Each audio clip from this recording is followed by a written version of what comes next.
Hi, I'm Indy, and this is another exciting episode of Out of the Trenches, where I sit here in the chair of wisdom and answer all of your questions about the First World War.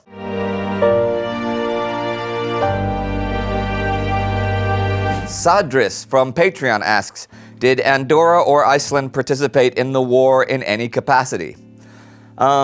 In August 1914, Andorra, which is the tiny yellow spot behind my ear when I'm sitting at the desk, declared war on Germany. The Andorran army, at the time, consisted of only 10 part-time soldiers. Now, Andorra had no income tax to finance something like an army. So the soldiers, they only carried blank cartridges. They didn't have live ammunition, and they used the blank cartridges at ceremonial events. That was the only thing that was actually in their budget. Even their uniforms were passed on from generation to generation. So Andorra didn't have any men to send to the war, which means that the war was fairly quiet for Andorra. Andorra was also not invited to Versailles for the peace treaty, so Andorra remained at war with Germany. They did finally sign a reparation-free treaty with Germany September 25th, 1939. A lot of people think 1958, but that's not true. It was 1939. And if you'll notice, when Andorra signed the treaty with Germany, World War II had been going on for a couple of weeks already. Iceland had had limited home rule for a few decades before the First World War, but did not become fully independent from Denmark until December 1st, 1918, so after the war was over. So it was still part of neutral Denmark, and being isolated, as it was, during the war caused food shortages, but never quite famine, though Iceland still traded a lot with Britain. Over 1,000 Icelandic Americans and Icelandic Canadians, many of them who were born in Iceland, fought in the war, but Iceland, at that time, had no army of its own. Clayton Ronzo from Patreon writes, food.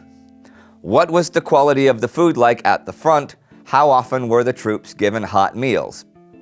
Well, food varied in quality, frequency, and quantity throughout the war, and by nation, of course. The soldiers at the front lines were those who were furthest away from the field kitchen, while the staff officers had the luxury of their own cooks, some even while they were in prison.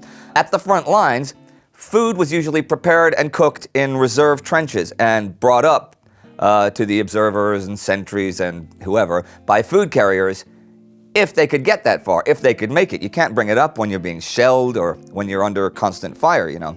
Different nations had different specifications of daily amounts of food, like bread, flour, cheese, tea, biscuits, potatoes, vegetables, butter, and even things like rum.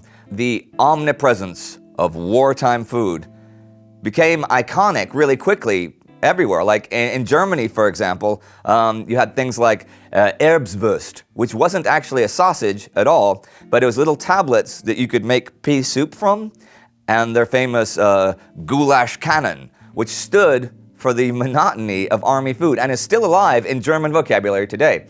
Also, when you hear that soldiers got served meat and alcohol either at Christmas or before big battles, it's mostly true. So for the troops, it was often a bad sign when the food all of a sudden got better.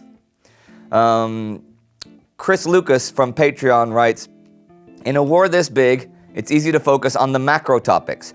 Have you ever read any personal anecdotes by an individual that really made you stop for a moment and say, wow? You should read the book Poilu, the World War notebooks of the French soldier Louis Barthès. It's full of exactly that, pretty much exactly what you're looking for. We even did a bio special on Barthès, and you can click here to see that. And if you want to buy the book Poilu, you can do so in our Amazon store, where we get a small cut from the price, from the checkout price. Don't forget to subscribe. See you next time.